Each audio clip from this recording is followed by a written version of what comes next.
कल GST council की 15th meeting थी, जिसके बाद बहुत बड़े बड़े बदलाव जीएसटी के अंदर हो चुके हैं। हे गाइस, मैं हूं विवेक फ्रॉम फिनटेक्स प्रो, जहां पर हम बात करते हैं फाइनेंस एंड टैक्सेशन की। एंड आज के सेशन में हम डिस्कस करने वाले हैं 15th जीएसटी काउंसिल मीटिंग के अंदर क्या क्या बड़े बदलाव हुए हैं। Without any further do screen पर चलते हैं, स्टार्ट करते हैं आज के सेशन को। सो गाइस, डिस्कस करने वाले हैं 15th काउंसिल मीटिंग में क्या बदलाव हुए हैं। प्रेस रिलीज कल इश्यू की गई थी और कल ही 11 जुलाई 2023 को 15th जीएसटी काउंसिल की मीटिंग हमारी जो है वो हुई है। और यहां पर चेंजेस, बहुत ज्यादा चेंजेस आए हैं और बहुत बड़े बड़े चेंजेस आए हैं। पूरी वीडियो ध्यान से देखिएगा, सारे चेंजेस आपके साथ में डिस्कस करने वाला हूं। सबसे पहले जो है जीएसटी के रेट्स के अंदर कुछ गुड्स के रेट जो है वो चेंज हुए हैं। सबसे पहले आप देखेंगे, it has been decided to reduce the rate of uncooked unfried snack pellets जो होते हैं by what name called 5% to regularize payment of GST on uncooked unfried snack pellet during the past period और as it is basis. Past period का भी as it is basis पर ही रखा जाएगा और अब जो रेट इसका 5% कर दिया गया है। उसके बाद एक कैंसर की ट्रीटमेंट की मेडिसिन होती है, उस मेडिसिन के इंपोर्ट पर अगर वो पर्सनल यूज के लिए इंपोर्ट की जा रही है तो उस सिनेरियो में आपको जो है क्या मिलेगा, एग्जम्प्ट कर दी गई है, वहां पर आपका कोई टैक्स नहीं लगेगा। दूसरी तरफ national policy for rare disease 2021 जो है, इसके अंदर जो डिजीजेज जो इसके अंदर डिफाइन की हुई है, उस डिजीजेज के लिए आप मेडिसिन या फूड की सप्लाई करते हैं तो उस सिनेरियो में भी आपको जो एग्जम्पशन यहां पर दे दी गई है। इसके अलावा काफी सारी चीजों पर जो है रेट्स को रैशनलाइज किया गया है। प्रेस रिलीज में आपको नीचे डिस्क्रिप्शन में दे दूंगा, डाउनलोड करके आप ये रेट्स पढ़ लीजिएगा। नेक्स्ट है changes in GST rate of services के केस में, जो हमारी इसरो सर्विसेज प्रोवाइड करता है सैटेलाइट लॉन्च करने की, Antariksh corporation limited, new space India limited may be extended to such services supply by the organization in private sector also to encourage startups. So private sector के जो startups, उनको भी satellite launch पर exemption जो है वो प्रोवाइड की जाएगी। उसके बाद में कुछ सर्विसेज हैं, जैसे कि एक इंपॉर्टेंट पॉइंट है जीटीए से रिलेटेड। जब जीटीए फॉरवर्ड चार्ज में जाता है तो उसमें आपको क्या करना होता है, दो चीजें करनी होती हैं। एक तो आपको इनवॉइस के ऊपर डिक्लेरेशन देना होता है, दूसरा आपको डिक्लेरेशन ऑनलाइन जो है वो फाइल करना होता है। तो ऑनलाइन डिक्लेरेशन फाइल करने में बड़ी दिक्कतें आती थी। 15 मार्च तक का टाइम दिया हुआ था, उसको फिर एक्सटेंड करके इन्होंने कुछ डेट उसकी एक्सटेंड करी, बट उसके बाद भी दिक्कतें काफ़ी ज़्यादा आ रही थी। तो यहाँ पर इस मैकेनिज्म को चेंज करने की बात की जा रही है। अब आपको क्या करना है, बस एक बार ऑप्ट इन करना है फॉरवर्ड चार्ज के अंदर। अगर आप जीटीए की सर्विसेज देते हैं तो आपको एक बार ऑप्ट इन करना है फॉरवर्ड चार्ज के अंदर। उसके बाद हर ईयर आपको वो ऑप्ट इन करने की जरूरत नहीं है। जब आप उससे ऑप्ट आउट होना चाहते हो, बस आप तब आपको एक डिक्लेरेशन देना पड़ेगा। और अगर आप ऑप्ट आउट नहीं होना चाहते, फॉरवर्ड चार्ज में कंटिन्यू करना चाहते हो, तो ऑनलाइन पोर्टल पे कोई भी डिक्लेरेशन हर साल एवरी ईयर देने की जरूरत नहीं है। यहां पर खाली इनवॉइस के ऊपर डिक्लेरेशन दीजिए एंड एक बार पोर्टल के ऊपर डिक्लेरेशन दे दीजिए, आपका काम हो जाएगा। दूसरी चीज यहां पर एक इंपॉर्टेंट बताई गई कि 15 मार्च तक का टाइम आपको दिया गया था। 23-24 अभी हमारा फाइनेंशियल ईयर चल रहा है, तो 15 मार्च तक हमको जो देना होता है नेक्स्ट ईयर के लिए, अगर आपको ऑप्ट करना है तो 15 मार्च की डेट को एक्सटेंड करके इन्होंने कर दिया है 31 मार्च। तो 1 जनवरी से लेकर 31 मार्च तक आप ये डिसाइड कर सकते हैं कि आपको ऑप्ट इन करना है फॉरवर्ड चार्ज में या नहीं करना। तो वो डिक्लेरेशन आप उस टाइम पीरियड के अंदर दे सकते हैं। तो ये 2-3 इंपॉर्टेंट चेंजेस यहां पर जीटीए के अंदर किए गए हैं। उसके बाद में एक इंपॉर्टेंट अपडेट और है, तो it has been decided to clarify that services supplied by a director to a company to the extent company his personal or private or personal capacity, such as supplying services by way of renting of immovable property to the company or body corporate, are not taxable under RCM. Only those services supplied by a director of a company or body corporate which are supplied by him as or in the capacity of director of the company और body corporate shall be taxable under RCM in the hand of company और body corporate under the notification number 13/2017 के अंदर ये बोला गया है कि जब डायरेक्टर कोई भी सर्विस देता है अपनी कंपनी को, तो उस सिनेरियो में उस सप्लाई के अंदर रिवर्स चार्ज में कंपनी को उसके ऊपर जीएसटी पे करना होता है। बट यहां पर अगर कोई डायरेक्टर पर्सनल कैपेसिटी में कोई सर्विस सप्लाई करता है, जैसे कि एक इन्होंने एग्जांपल दिया रेंटिंग ऑफ इमूवेबल प्रॉपर्टी, मैं पर्सनल कैपेसिटी में दे रहा हूं, तो उस सिनेरियो में आरसीएम वाला पॉइंट वहां पर नहीं लगेगा आपका डायरेक्टर के अंदर, जो डायरेक्टर वाला पॉइंट है वो। It has been decided to clarify that supply of food and beverage in cinema hall is taxable as restaurant service as long as they are supplied by way of part of service and be such independently of the cinema exhibition services, where the sale of cinema ticket and supply of food and beverage are clubbed together and such bundled supply satisfy the test of composition scheme. The entire supply will attract GST at the rate supply at the service exhibition. Simple सा point है। Cinema के अंदर देखो, जो आपको food दिया जाता है, यहाँ पर उनको एक रिलैक्सेशन दिया जा रहा है कि अगर आप सिनेमा के अंदर फूड सर्व कर रहे हो तो आप 5% वाले ऑप्शन को ऑप्ट कर सकते हो, प्रोवाइडेड दैट आप सिनेमा और फूड की सर्विस साथ में नहीं दे रहे हो। जैसे आप किसी सिनेमा की टिकट खरीदते होगे तो टिकट के अंदर ही 1000 रुपये की टिकट है, वहाँ पे आपको पॉपकॉर्न, एक ड्रिंक और कुछ और साथ में मिलता है, तो क्लब होकर के मिलता है। अगर क्लब होकर के आपको वो चीज़ मिल रही है तो वहाँ पर तो जो भी हाईएस्ट रेट है, यानी 18% सिनेमा का जो है, जो भी हाईएस्ट रेट होगा वो उसके ऊपर अप्लाई हो जाएगा। लेकिन अगर आप अलग अलग दे रहे हो, मोस्टली सिनेमा में अलग अलग ही सर्व किया जाता है, टिकट के प्राइस में आपको ये चीज़ नहीं दी जाती है। सो टिकट आपका अलग रहेगा और ये आपका अलग रहेगा। फूड का जो रहता है, खाने पीने का अलग रहता है, आप अलग जा करके उसको बाय कर सकते हो। तो उस सिनेरियो में उनको एक बेनिफिट दिया गया है कि वो जो है रेस्टोरेंट वाला रेट यहाँ पर अप्लाई कर सकते हैं, जो फूड एंड बेवरेज वो सर्व कर रहे हैं सिनेमा हॉल्स के अंदर। इंपॉर्टेंट पॉइंट आ गया second, online gaming, horse racing and casino, इन सारे केसेस में जीएसटी किस तरीके से लगाया जाएगा। अभी तक यहाँ पर जीएसटी की कोई बात नहीं आती थी, जीएसटी के दायरे से ये बाहर रहते थे एक्शनेबल क्लेम्स करके, लेकिन अब इनको जो है जीएसटी के अंदर इंक्लूड किया जाएगा। सूटेबल अमेंडमेंट लाई जाएंगी, ध्यान से पढ़िएगा, इंपॉर्टेंट पॉइंट है। Suitable amendments to be made to include online gaming and horse racing in schedule 3 as taxable actionable claim उनको बोला जाएगा। All three namely casino, horse racing and online gaming पर tax जो लगेगा वो हाईएस्ट रेट ऑफ जीएसटी यानी 28% GST वहां पर चार्ज किया जाएगा। आगे चलते हैं, मेजरमेंट फॉर ट्रेड फैसिलिटेशन के लिए, हाँ भाई बहुत ही इंपॉर्टेंट अपडेट है आपके लिए कि जीएसटी ट्रिब्यूनल जो है उसके अपॉइंटमेंट की बात यहां पर की गई है, उसके रूल्स 2023 प्रपोज कर दिए गए हैं। बहुत बड़ी ब्रेकिंग न्यूज़ और बहुत बड़ी अपडेट है जिसके लिए 2017 से इंतजार किया जा रहा था। आज 6 साल के बाद में हमारे पास जीएसटी ट्रिब्यूनल की बात यहां पर की जा रही है, अपॉइंटमेंट की बात की जा रही है, गठन की बात की जा रही है। इंपॉर्टेंट पॉइंट है।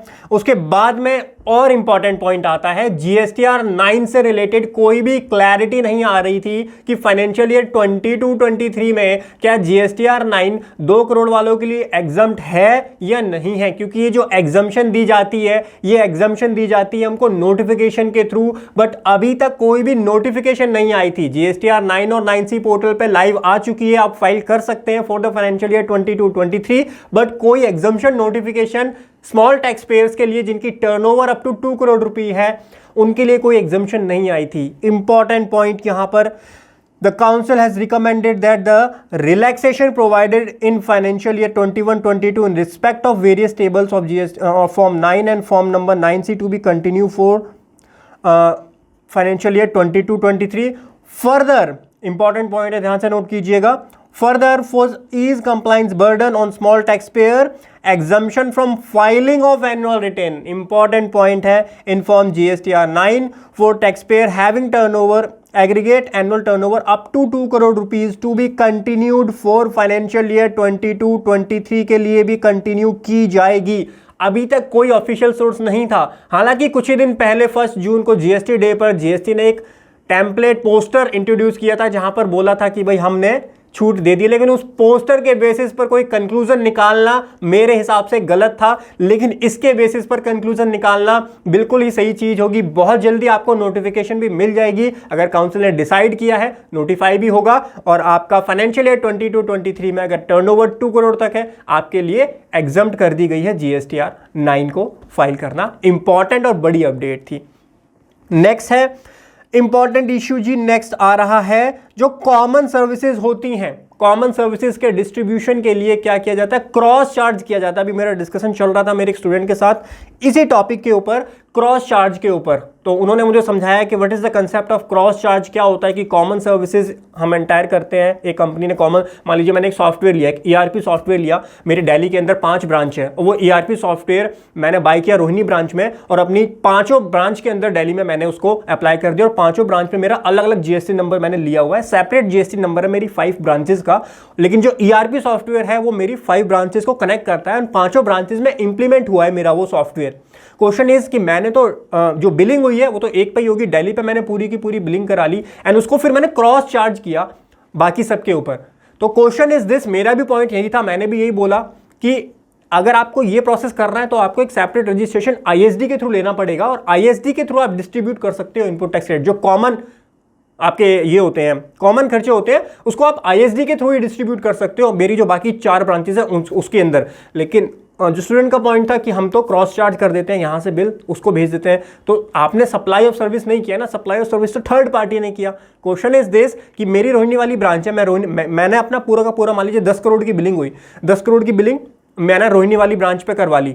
अब बाकी के जो 4 ब्रांचेस हैं वो ईआरपी सॉफ्टवेयर तो मेरे पूरे एंटरप्राइज पे लगेगा, मेरी 5 ब्रांचेस में लगेगा।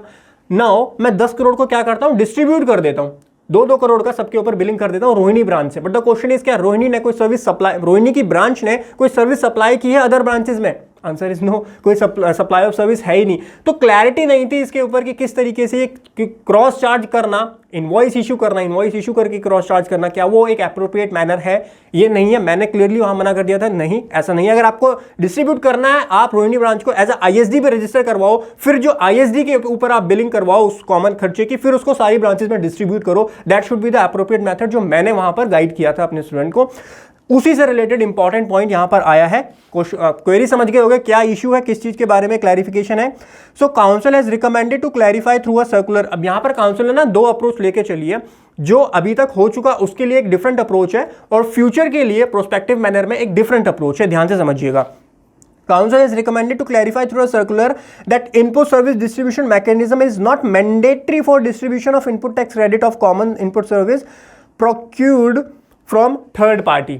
तो यहां पर देखिए स्टार्टिंग के 3 लाइन पढ़ के तो ये समझ में आता है कि to the distinct person as per the present provision of GST law, and also to clarify issue regarding taxability of internally generated services provided by one district person to another distinct person. तो यहां पर देखिए इतना line पढ़ के तो ये समझ में आता है कि आईएसडी की जरूरत नहीं है। जो क्रॉस चार्ज वाला कंसेप्ट होता है आप उसको फॉलो कर सकते हो। जो क्रॉस चार्ज आप करते हो एक एंटिटी से दूसरी एंटिटी पे, वो आप कर सकते हो। कॉमन डिस्ट्रीब्यूटेड सर्विसेज होती हैं थर्ड पार्टी से जो आपने ली हैं वो। लेकिन the council has also recommended that amendment may be made in GST law to make ISD mechanism mandatory prospectively for distribution of input tax credit of such common input service procured from third parties.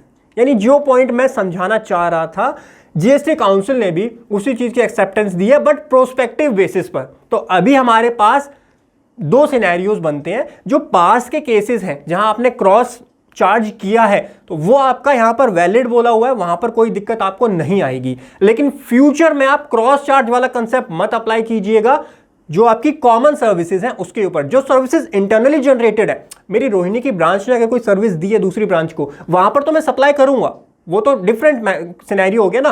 Question उसका होता है जो common charge होता है, जो कि मेरी सारी ब्रांचेस के ऊपर अप्लाई होता है, वहां पर मेन क्वेश्चन आ रहा था। तो वहां पर बोला है कि जो पुराने केसेस है उसको कोई दिक्कत नहीं है, वहां पर आपको आईएसडी की जरूरत नहीं है, आपने क्रॉस चार्ज कर दिया, कोई दिक्कत नहीं है। लेकिन फ्यूचर में प्रोस्पेक्टिव के लिए आपको क्या करना पड़ेगा, अमेंडमेंट की जाएंगी, अमेंडमेंट आएंगी इन जीएसटी लॉ में टू मेक आईएसडी मैकेनिज्म यहां पर आपका मैंडेटरी किया जाएगा।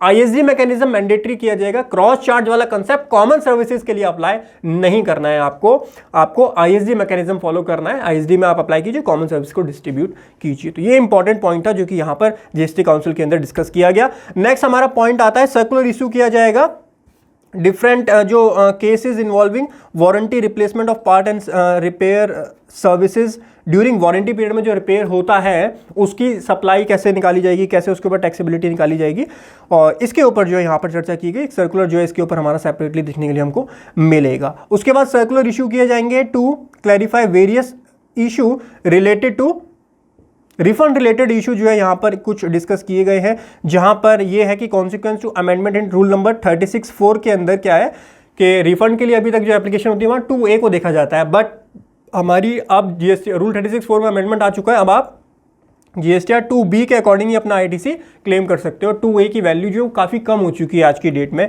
हालांकि जब आप जीएसटीआर 9 फाइल करते हो वहाँ पे आज भी जीएसटीआर 2A से ही वैल्यू ली जाती है, तो वहाँ पे भी बहुत जल्दी 2B आ जाएगा।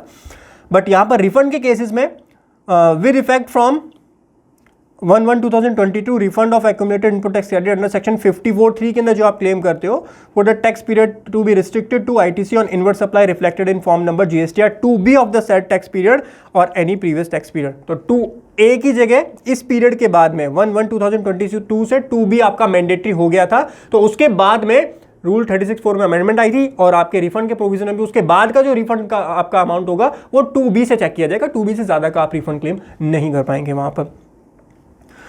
Consequent to the explanation have been inserted in rule number 89(4) of CGST rule by notification number 14 by 2022. Value of export goods के अंदर इंक्लूड किया जाएगा adjusted total turnover in the formula 89(4). तीसरा है clarification regarding admissibility of refund in case where export of goods or the rationalize of payment of export of goods as the case may be is made after the time limit provided in rule number 96A के अंदर। ये जो case होता है 96A के अंदर, आप जब एलयूटी या बॉन्ड फर्निश करते हैं तो उसकी एक टाइम लिमिट होती है। तो अगर उस टाइम लिमिट तक आप बॉन्ड या एलयूटी फर्निश नहीं करते हैं, उसके बाद में आप अपना input tax credit refund claim करने के लिए जाते हैं, तो यहाँ पर काफी चैलेंज आ रहे थे। डिपार्टमेंट उसको डिनाई कर रहा था कि आपने 96A के अंदर जब एलयूटी या बॉन्ड फर्निश नहीं किया टाइम विद इन टाइम, तो हम आपका ये रिफंड एडमिसेबल नहीं है। तो उससे रिलेटेड क्लैरिफिकेशन आपको देखने के लिए मिलेगी और रिफंड आपके जो है एक्सेप्ट एडमिसेबल हो जानी चाहिए यहाँ पर। Next है circular to be issued to provide clarification regarding TCS liability under section 52 in case of multiple e-commerce operator। होता है क्या है, मल्टीपल ई-कॉमर्स ऑपरेटर एक ट्रांजेक्शन के लिए इन्वॉल्व होते हैं। उस सिनेरियो में किस तरीके से आपका टीसीएस काटा जाएगा, क्योंकि टीसीएस फिर दो बार आपका टीसीएस वहां पे कलेक्ट यहाँ पर करेगा ई-कॉमर्स ऑपरेटर। तो उस सिनेरियो के रिलेटेड भी यहाँ पर सर्कुलर जो है वो देखने के लिए आपको मिलने वाला है। To ease compliance burden of the tax payer, clause F of rule 46। Clause F rule 46 basically हमारा इनवॉइस बनाने की, इनवॉइसेस पे क्या क्या डिटेल्स आपकी होनी चाहिए, उससे रिलेटेड रूल हमारा 46 रहता है। बहुत ही इंपॉर्टेंट रूल है। इनवॉइस जो भी आप इनवॉइस आप बनाते हैं वो सेक्शन 31 और रूल 46 के अकॉर्डिंग आपका बनाया जाता है। उसके अंदर क्लॉज एफ हमारा डिफाइन करता है 50,000 से कम की अगर B2C सप्लाई आप करते हो तो उस सिनेरियो में आपको नाम देना है, उस पर्सन का एड्रेस देना है, स्टेट देना है और स्टेट का कोड देना है। तो ये 4 चीजें आपको जरूर देनी है अगर आप क्या करते हो 50,000 से नीचे का B2C का इनवॉइस बनाते हो। तो उस सिनेरियो में यहां पर इस रिक्वायरमेंट को चेंज करके name of the state of the recipient आपको देना है। खाली name of the state of recipient आपको यहां पर देना पड़ेगा। लेकिन किस सिनेरियो में, जब आप ई कॉमर्स ऑपरेटर से सप्लाई कर रहे हैं ऑनलाइन, जब आप Amazon, फ्लिपकार्ट, मीशो पे जब सप्लाई कर रहे हैं, वहां पर आपको खाली स्टेट देना है वहां पर। ये मैंडेटरी रिक्वायरमेंट आपकी, और या फिर OIDR के थ्रू दे रहे हो या फिर ई कॉमर्स ऑपरेटर के थ्रू दे रहे हो। नॉर्मल केस में तो आपको ये 4 चीजें देनी पड़ेगी, नेम, एड्रेस, स्टेट और स्टेट का कोड। लेकिन अगर e commerce operator Amazon, Flipkart, Meesho पे आप सेलिंग करते हो तो उस सिनेरियो में खाली आपको नेम ऑफ द स्टेट देने की रिक्वायरमेंट यहां पे डाली गई है clause F of rule number 46 of CGST rule 2017 के अंदर। ठीक है, इंपॉर्टेंट पॉइंट था, नोट कर लीजिएगा इसको भी। 8 पॉइंट है इश्यूज। बहुत बड़े बड़े चेंजेस आए हैं, वैसे काफी टाइम के बाद इतनी बड़ी मीटिंग हुई है और काफी इंपॉर्टेंट चेंजेस यहां पर हमारे आए हैं। Issues of the following circular in order to remove ambiguity and legal dispute on various issues thus benefiting the tax payer at large. Clarification that the registered person whose turnover exceed the prescribed threshold for generation of e-invoicing are required to issue invoice under rule number 48(4) of the CGST rule for the supplies made to government department or establishment, government local authorities, PSUs registered solely for the purpose of TDS। So यहाँ पर जो government departments को supply दी जा रही है, जिन्होंने TDS के अंदर GST के TDS के लिए रजिस्ट्रेशन करवाया है, उनको जो सर्विसेज दी जा रही हैं, तो उन सप्लाई के ऊपर भी इनवॉइसिंग के प्रोविजन अप्लाई होंगे, वहां पर भी इनवॉइस बनाना पड़ेगा। इससे रिलेटेड जो है क्लैरिफिकेशन आपको देखने के लिए यहां पर मिलेगी। पॉइंट नंबर बी में है clarification regarding the manner of calculation of interest amount liable to be paid under section number 53 of CGST act in respect of wrongly availed and utilize IGST credit, clarifying inter alia that in case of wrongly availed IGST credit, the balance of input tax credit in electronic credit ledger under the head of IGST, CGST or SGST taken together has to be taken in consideration while calculating such interest liability as per rule 88B of the CGST rule 2017। Next आपका clarification है mere holding of securities, किसी company की securities hold करना of a subsidiary company by a holding company can not be treated as, supplies को supply नहीं treat किया जाएगा, can not be tax under GST। Next हमारा है as per the recommendation of 48 council meeting circular 183। बहुत ही important circular है sir, note कर लीजिए इसके ऊपर। वैसे मैंने डिटेल में वीडियो भी बनाई हुई है। 2017-18 और 18-19 के लिए जो आपके 2A में और 3B के अंदर जो डिफरेंसेस आ रहे हैं, मान लीजिए 3B के अंदर आपने इनपुट ज़्यादा क्लेम कर लिया, 2A में वो आपका इनवॉइस नहीं आया है, लेकिन जो आपकी काउंटर पार्टी है उसने 3B में अपना टैक्स करेक्टली पे कर दिया, तो उससे रिलेटेड ये बहुत ही इंपॉर्टेंट सर्कुलर था जो कि ये बताता था कि आप इनपुट टैक्स क्रेडिट वहाँ पर ले सकते हो और डिपार्टमेंट आपसे डिमांड नहीं करेगा। कुछ केसेस वहां पर डिफाइन किए हुए थे, स्पेसिफिक सर्कमस्टांसेस वहां पे बताए हुए थे कि आपकी काउंटर पार्टी ने उसके बाद टैक्स पे कर दिया, आपको सीए सर्टिफिकेशन भी वहां चाहिए होता था, सीए उसको सर्टिफाई करके देता है कि दूसरी पार्टी ने टैक्स पे कर दिया है, वो सारे सिनेरियोज थे। एंड तब आपको जो है आपका जो डिफरेंस है उसको आप जस्टिफाई कर सकते हो। तो उसी तरीके से इसको एक्सटेंड किया जाएगा 1/4/2019 से 31/12/2021 तक, यानी और 2 साल के लिए यहां पर उसको एक्सटेंड किया जाएगा उस सर्कुलर को। तो बहुत ही इंपॉर्टेंट अपडेट है, जो ये इंपॉर्टेंट सर्कुलर था इसको भी नोट कर लीजिए, इसका लिंक मैं दे दूंगा डिस्क्रिप्शन में, वहां से आप चेक कर सकते हैं। उसको अब 2 ईयर और एक्सटेंड यहां पर कर दिया जाएगा। Special procedure to provided under section 148 के अंदर of CGST act 2017 to enable manual filing of appeal जो है वो यहाँ पर अगेंस्ट द प्रॉपर ऑफिसर यहाँ पर जो है मैनुअल फाइलिंग के लिए भी एलिजिबल कर दिया गया है। बेसिकली सुप्रीम कोर्ट ने जो है यहाँ पर डायरेक्शंस दी थी यूनियन ऑफ इंडिया और falcon trade centre private limited के केस में कि मैनुअल प्रोसीडिंग जो है, मैनुअल ट्रांसफर से रिलेटेड जो फाइलिंग है, अपील है, वो भी यहाँ पर अलाउ करनी चाहिए। इसी से रिलेटेड रूल 1081 और 10891 के अंदर भी अमेंडमेंट जो है प्रोवाइड की जाएगी मैनुअल फाइलिंग से रिलेटेड। पॉइंट नंबर 12 है GST council to extend the MST scheme. Important point है, नोट कर लीजिए। जो MST स्कीम आपकी खत्म हो चुकी थी GSTR 4 से रिलेटेड, GSTR 9 से रिलेटेड और GSTR 10 से रिलेटेड, उसको एक्सटेंड कर दिया गया है टिल 31 अगस्त 2023। तो इसकी नोटिफिकेशन मुझे लगता है बहुत ही जल्दी भर के नोटिफिकेशन जीएसटी पोर्टल पे आपको देखने के लिए मिलने वाली, क्योंकि इसको और एक्सटेंड कर दिया गया है। इन view of the prevailing law and other situation in the state of Manipur के केस में, तो यहाँ पर GSTR 1, GSTR 3B और GSTR 7 की ड्यू डेट अप्रैल में जून की जो है वो एक्सटेंड करके 31/7/2023 तक आप उसको फाइल कर सकते हैं। तो वहाँ पे जो दंगे वगैरह हो रहे हैं उसकी वजह से इसको और एक्सटेंड कर दिया गया है। To streamline the process compliances in GST in accordance with recommendation of group of minister on implementation of e-way bill requirement of movement of goods of stone, इसको जो है दोबारा से इंप्लीमेंट कर रहे हैं। कभी गोल्ड से रिमूव कर देते हैं, कभी गोल्ड पे इंप्लीमेंट कर देते हैं। इतने ज़्यादा चेंजेस आ रहे हैं ना, अगर आप अपडेट नहीं रहोगे ना तो गड़बड़ ज़रूर कर जाओगे। तो रूल 138F यहाँ पर इंक्लूड करने की बात कर रहे हैं, as well as SGST rule 2017 states भी उसको मैंडेट करेंगे। Requirement of generation of e-way bill for inter state movement of goods और precious stone under section 71 within the state के लिए जो है स्टेट उसको वो क्या कर सकते हैं, वहाँ पर रूल को ऐड कर सकते हैं। In accordance with the recommendation of group of minister on capacity based taxation के लिए यहाँ पर बात की जा रही है। तो जो टोबैको मैन्युफैक्चरर और पान मसाला मैन्युफैक्चरर होते हैं उनके लिए यहाँ पर कैपेसिटी बेस्ड कंपोजिशन स्कीम की यहाँ पर बात की जा रही है। Amendment in CGST rule 2017 regarding registration से रिलेटेड क्या क्या अमेंडमेंट आ रही हैं, इंपॉर्टेंट पॉइंट है, ध्यान से नोट कर लीजिए। GST रजिस्ट्रेशन में क्या क्या चेंजेस होने वाले हैं sir. So the council has recommended the following amendment in CGST rule 2017 to strengthen the registration process and to effectively deal with the means of fake and fraudulent registration in GST। ध्यान से note कर लीजिएगा।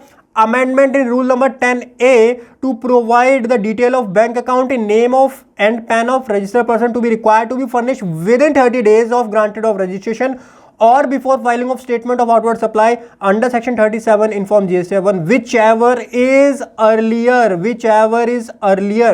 यानी अभी तक तो 30 days का time होता है, 30 डेज तक आप ऐड कर लो रजिस्ट्रेशन के बाद में बैंक अकाउंट वहां पर ऐड कर लो, नहीं करोगे तो आपका GST कैंसिल भी हो जाता है। ये सिनेरियो तो है हमारे पास।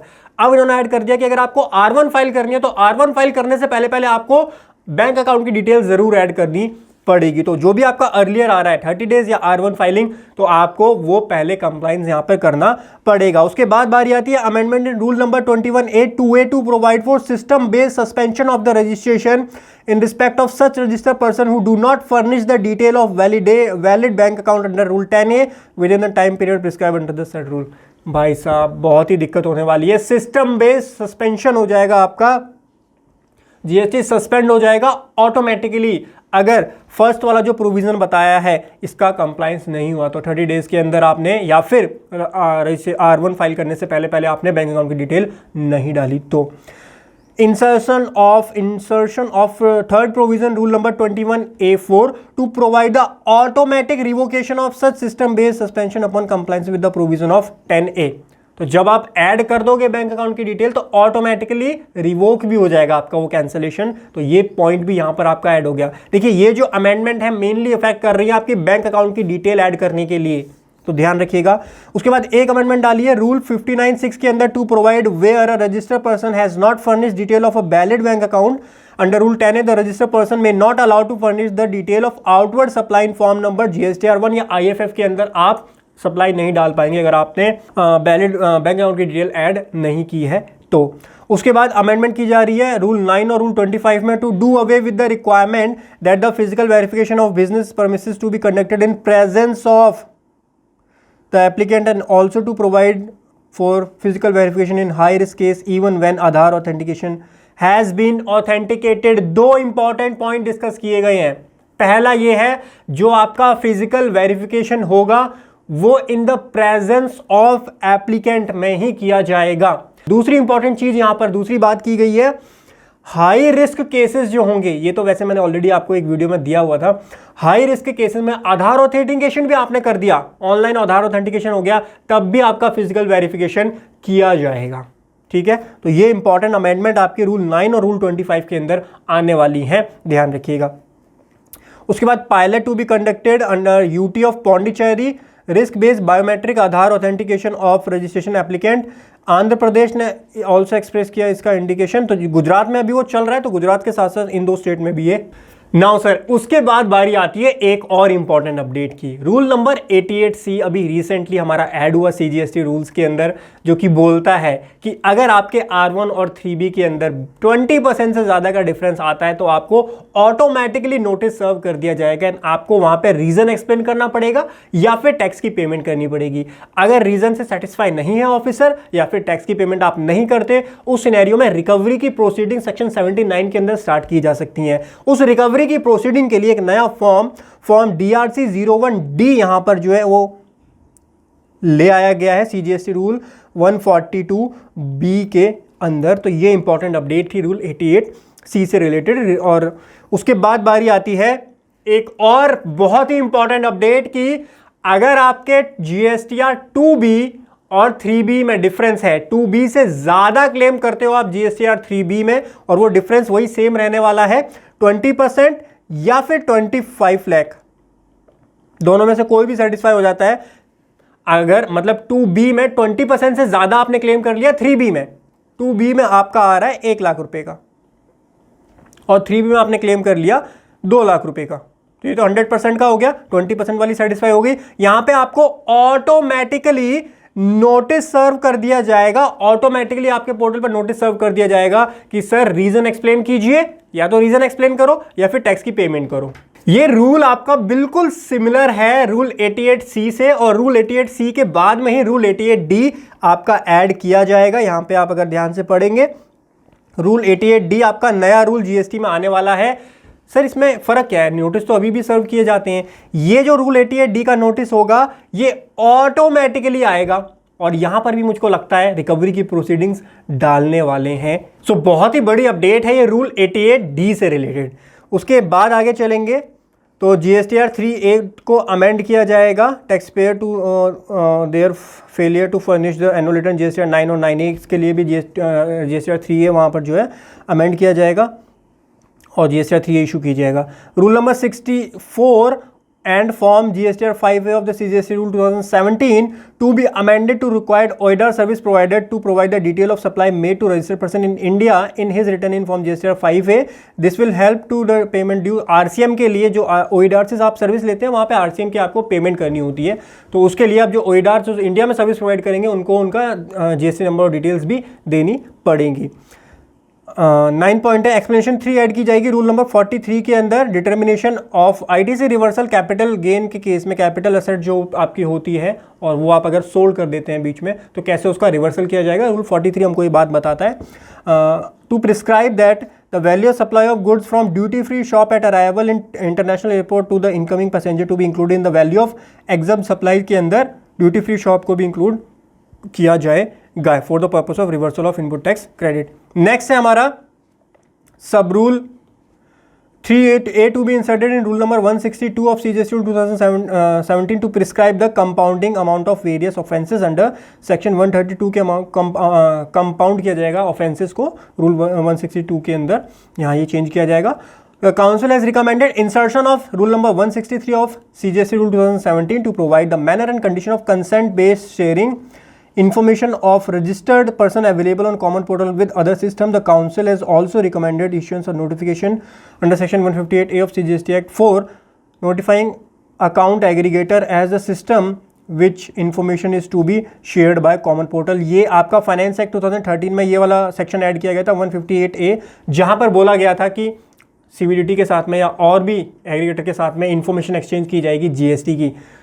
बहुत ज़्यादा मुश्किलें बढ़ने वाली हैं। जो आप गड़बड़ शड़बड़ करते हो इनकम टैक्स में कुछ और, GST में कुछ और, वो नहीं कर पाओगे आप, वो आप पोर्टल पर इंप्लीमेंट होने जा रहा है। The council has recommend insertion of clause C in subsection 1 of section number 10 of IGST act to clarify the place of supply in respect of supply of goods. और अनरजिस्टर्ड पर्सन को जब आप good supply करते हो IGST के case में, तो place of supply किस तरीके से डिटरमिन किया जाएगा, यहाँ पर ये क्लैरिफिकेशन दी जाएगी।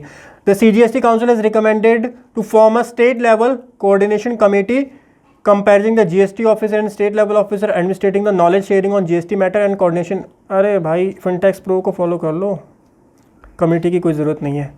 नेक्स्ट पॉइंट है the second interim report of group of minister on IT system reform was also discussed by the council. The GOM has recommended various measures to curb fraud in GST through system based measure of strengthening procedures, more use of third party data of risk management and controlling flow of fake input escalated flow to the supply chain. इससे related वैसे ही काम चल रहा है, अभी बहुत ज़्यादा काम चल रहा है, तो इस पर यहाँ पे ज़्यादा चर्चा तो नहीं है, बट इस पर फेक ITC से रिलेटेड अभी 15,000 करोड़ का स्कैम आया था, बहुत सारे फेक लोग जो थे उनको पकड़ा गया था। काफ़ी बड़ी यहाँ पर प्रेस रिलीज है, नोटिफिकेशन भी बहुत सारी आने वाली हैं। नीचे मैंने टाइमलाइन दे दूंगा, वहां से आप चेक कर लीजिए अगर आपको कोई रिकैप करना है कोई पॉइंट। आशा करता हूँ गाइस आपको ये पूरी प्रेस रिलीज समझ में आई होगी, और इस प्रेस रिलीज से रिलेटेड जो जो इंपॉर्टेंट पॉइंट है उसकी जो नोटिफिकेशंस आएंगी वो नोटिफिकेशन हम डिटेल में डिस्कस करेंगे अपने चैनल फिनटेक्स प्रो के ऊपर। आशा करता हूँ आपको वीडियो पसंद आई होगी। Thank you so much for joining today session. Have a great time, हंसते रहिए, मुस्कुराते रहिए। Bye bye, take care.